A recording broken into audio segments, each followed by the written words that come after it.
Ignoring succession planning is like driving your firm off a cliff, and how you can pull the brakes before it's too late. If you are going to become competitive, sellable, buyable, whatever you're doing, succession planning is a key part of the puzzle. Too many firms go outside, pay big money to bring someone in that doesn't know the inner workings of your firm, and they don't nurture that internal talent well enough. That is a challenge. When you promote from within, you've got people with your firm's DNA in their blood. You're not just handing over the keys to someone who knows the technical ropes or can read a manual or go through an onboarding process. You're entrusting the future to someone who understands the essence of your firm.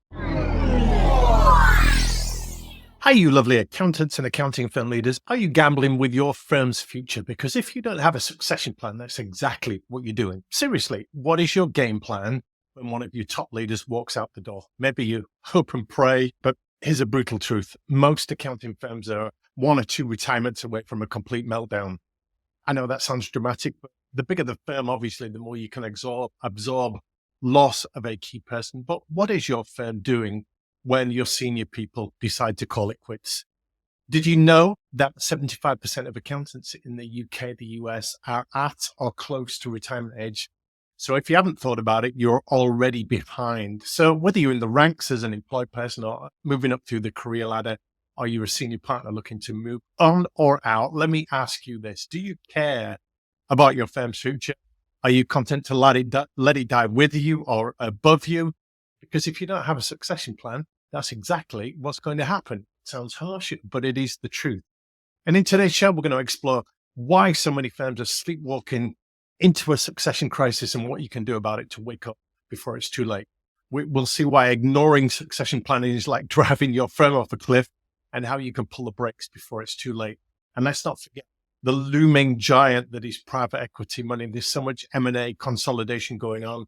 If you are going to become competitive, sellable, buyable, whatever you're doing, succession planning is a key part of the puzzle.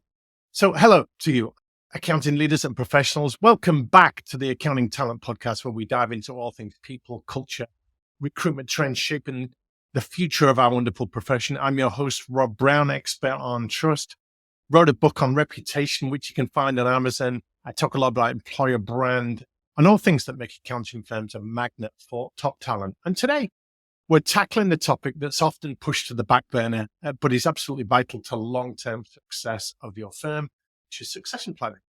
Are some firms complacent in sleepwalking into a crisis with succession, and what's going to be done by them before it's too late? That's what we're looking at on this show. And let's start with a question. When was the last time you thought about what would happen to your firm if your top leaders decided to step down tomorrow? They won't all go, but it's a scenario that will happen eventually. And yet it's one firms are rarely fully prepared for. And that's what we're digging into today. Why succession planning matters, why you should care, what happens if you don't have a plan in place, whether you're at the start or the end or the middle of your career. And they say the numbers don't lie, which is the mantra for accounting, isn't it? And from a former high school math teacher, I like the numbers too. So let's kick off with some stats.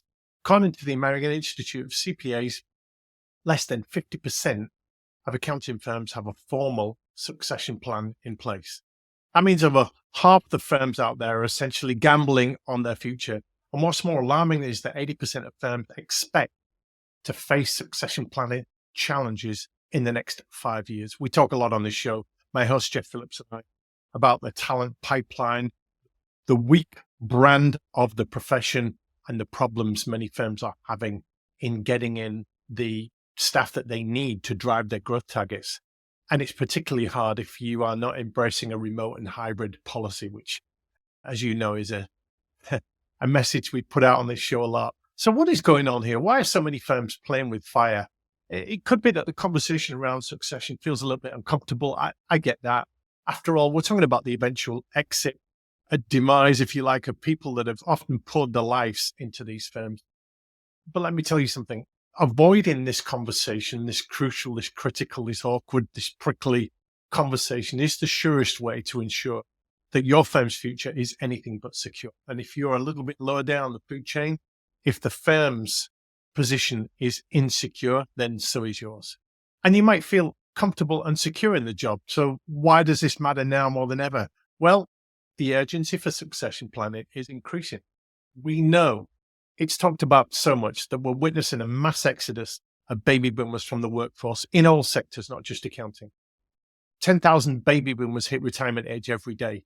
That's probably a US figure. Throw the UK and other regions into that. You get the picture. We're getting older. And the older people, some of them are moving, some of them are not because they can't.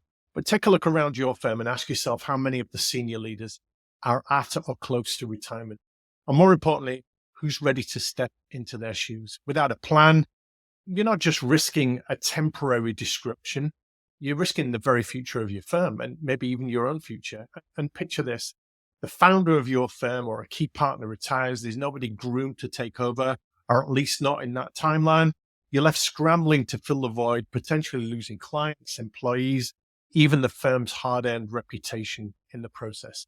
We covered a couple of episodes on the show recently with Jeff Phillips about what happens if somebody suddenly leaves. Now, it does happen. I'm on the record. I had a brain hemorrhage in 2016, very sudden, very unexpected, and never drank, never smoked, always looked after myself, have a black belt in kickboxing. Things like this happen and we take hits.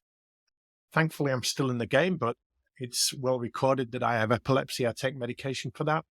I'm not allowed to drive. I have some vision problems and I can do much less than I used to do. I am still blessed to be able to do some things, but that's totally unprecedented. You can't mitigate for that. Things like cancer, tragedy, loss, relationship breakup, all kinds of things happen out of the blue. And if you're scrambling to fill that gap, you can cause a lot of damage. So what we're trying to do is get ahead of this and avoid this nightmare scenario, not of bad things happening, but of being unable to react to bad things. And there are two main approaches to succession planning: internal and external. And both start with a plan today, not tomorrow, not next year. In other words, you get ahead of the problem, you plan contingencies, and you think strategically, bigger picture, rather than tactically. So we're not firefighting. So let's first take a look at internal succession planning. Arguably the most sustainable way to secure the future of your firm, because at its core, internal succession is about nurturing your existing talent and ensuring they're ready to take the reins when the time comes. But let's be clear, this isn't just about identifying who's next in line. Typically being the accounting way, they call it dinosaur shoes. Whoever's in place the longest, let's promote them. They've earned their right. This is about cultivating a culture of continuous development, upskilling, where leadership isn't just a position or role, but it's a mindset that's ingrained throughout the firm. And internal succession planning involves grooming your existing talent to take over. So we're talking here about investment in training, mentorship, leadership development. There are so many great consulting firms out there that will come in and handle this for you and put programs in place. You can do some of it internally, but the best firms out there are doing this continuously, not as an afterthought when somebody's about to retire or somebody announces that in 1 year they're going. That's not enough time. So the good firms are identifying high potential employees early on, the rising stars, the leaders of the future, and giving them the tools, the experiences, the support, the seniority, the responsibility they need to grow into these leadership roles. We're talking about the value of continuity and culture. One of the biggest advantages of internal succession is the preservation of your firm's culture and values. You keep the thread, the brand going. All firms have their unique way of doing things, your DNA. And when you promote from within, you've got people with your firm's DNA in their blood. You're not just handing over the keys to someone who knows the technical ropes or can read a manual or go through an onboarding process. You're entrusting the future to someone who understands the essence of your firm. They've gone through it. They've lived it. They've breathed it, often for many years. And you're rewarding them with more responsible positions. But this doesn't happen by accident. The best firms out there, they're deliberately shaping their future leaders long before they step into these roles. They're not waiting for someone to emerge. They're not waiting for somebody to put their hand up. They're not waiting for someone to ask for a promotion. They're actively cultivating the qualities they want in their next generation of leaders. And this means providing ongoing professional development, mentoring programs, leadership training that goes beyond the technical skills. You might call them soft skills, but communication, presentation, leadership, nurturing, coaching, all of these that foster emotional intelligence, strategic thinking, executive presence, the ability to inspire and lead teams through change. And goodness knows there's a lot of change going on at the moment. And let's dive on the role of mentorship and professional development. We know mentoring is the handing over of knowledge. It's the handing over of wisdom. We're not talking about a one-off lunch with a senior partner. We're talking about a more structured, intentional program where the seasoned leaders actively mentor their successors. It's real world wisdom. When we were all at work in the office, walking the corridors, you could knock on someone's door, or you'd have those conversations over coffee in the kitchen, making a drink or the water cooler. And a lot of that tacit knowledge would be passed down in those informal conversations in the firm. And those kind of insights you don't get from a classroom or a textbook or a seminar. It's ultimately sharing the unspoken rules of leadership, navigating firm politics, understanding the nuances of client relationships and who's who and what's what. And the firms that do this well start by identifying their future talent, their high potential employees, and they get them early in their careers. They give these stars opportunities to lead projects, to manage teams, to sit in on influential meetings, to make decisions that have a real impact on the firm. They give them a voice.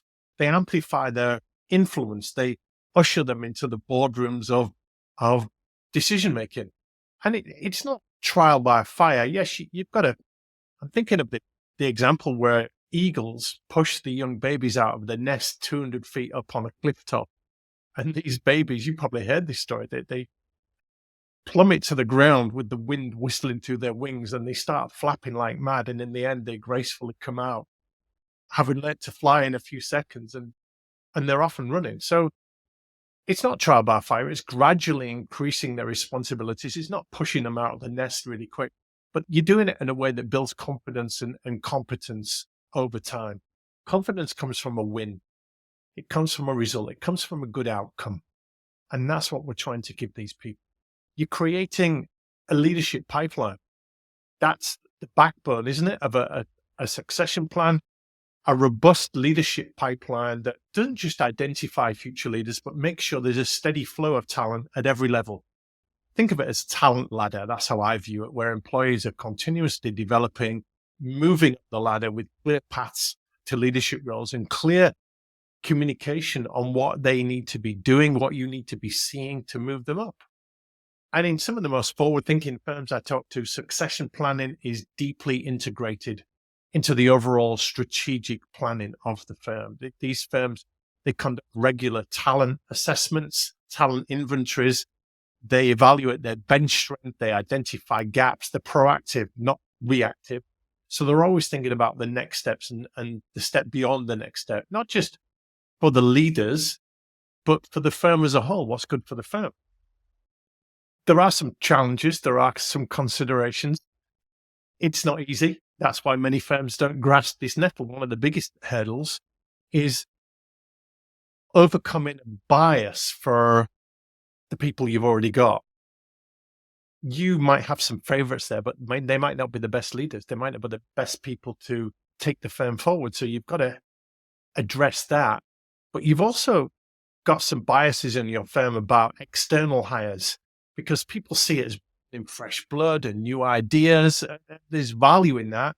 But too many firms go outside, pay big money to bring someone in that doesn't know the inner workings of your firm, and they don't nurture that internal talent well enough. That is a challenge.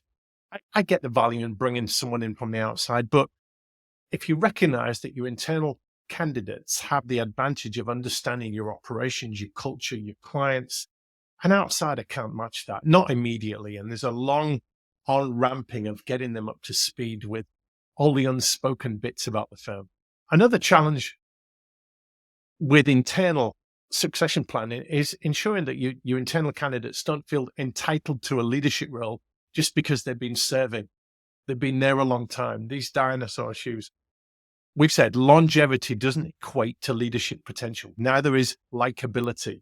It's a start, but it's not the whole package. So it's critical as leaders planning succession, that you maintain a rigorous, merit-based approach where promotions are earned through capability that's demonstrated and readiness that's shown. There's evidence, there's proof. It's not just tenure.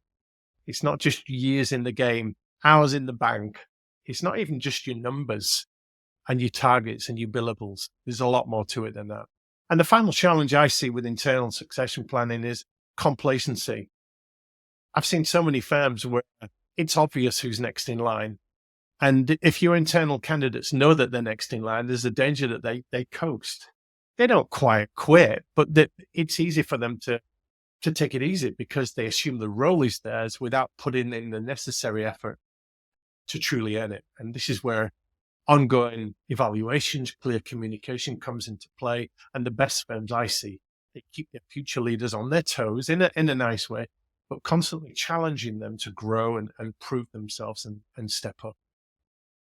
So finally on this, what are the best firms doing right when it comes to internal succession planning? Well, they are being strategic and not tactical. One firm I know has a well-established rotational program. So they look at the promising employees and where they spend their time in different departments. They place them in the right places. They get them around the right people to give them a holistic understanding of the business. And this not only broadens their skill set, but it builds relationships across the firm, which is crucial for any future leader. Another firm I know conducts regular, they call them readiness assessments, where they evaluate their high potential employees against a set of core competencies. And those who score highly are put on a fast track for leadership roles with additional training, mentoring to close any gaps. And they also have what they call succession simulations. Have you heard of those? A kind of role-playing exercise where potential successors are placed in real-world scenarios to see how they would handle these challenges.